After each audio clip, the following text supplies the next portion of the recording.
Prologue. Fairview was a quiet farming town, the kind of place where life rarely changed. But one night the sky opened to mystery. Farmer Thomas Greer noticed lights dancing in impossible patterns, splitting, merging, darting faster than any aircraft. Meanwhile, Emily Carter, a university student stargazing with her telescope, captured shaky footage of a triangular craft shimmering like liquid metal. Symbols glowed across its hull before it vanished without sound. By morning, whispers spread. Some called it a hoax, others swore it was real. Fairview had become the stage for something extraordinary. Chapter 1, Arrival. Within days, reporters, scientists, and government agents flooded the town. Among them was Dr. Alan Whitmore, a physicist fascinated by advanced propulsion.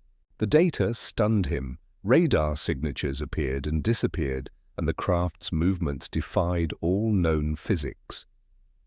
"This is centuries ahead of us," he whispered. On the seventh night, the UFO returned. This time, it hovered directly over a valley. A seam opened, and a blue beam of light poured down. 3 beings emerged, tall, slender, with glowing eyes and pearl-like skin.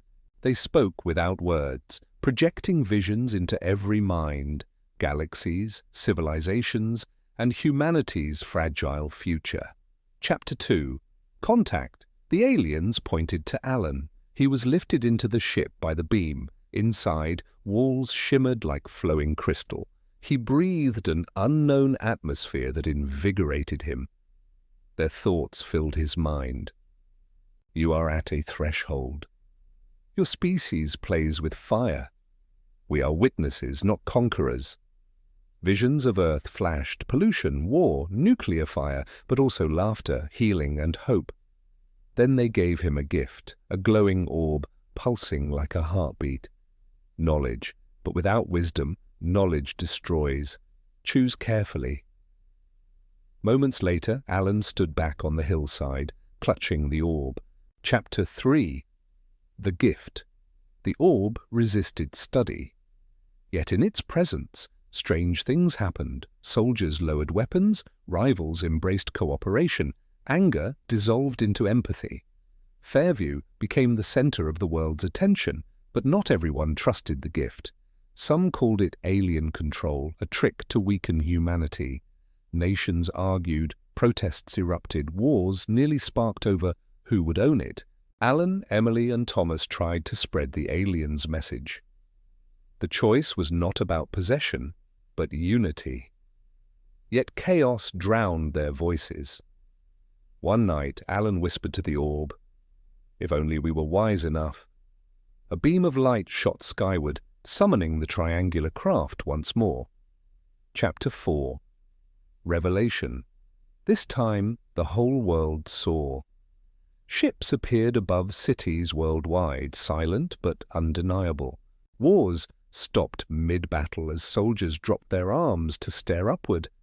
For the first time in history, humanity stood still together. The beings spoke to all of Earth. "We will not intervene. We will not rule. We remind you only, your choices shape your fate."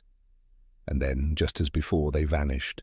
The orb dimmed, its role complete. Epilogue. Fairview became a symbol. Pilgrims visited the hillside where contact had been made. Emily's journals inspired generations. Thomas returned to his farm, but often gazed at the stars, waiting. Alan dedicated his life to guiding science toward responsibility, not destruction. The world did not change overnight. Wars and greed lingered, but the memory of that night became a compass, a reminder of the path humanity could choose. Somewhere beyond the stars, the watchers waited, patient. They knew humanity's test had only begun.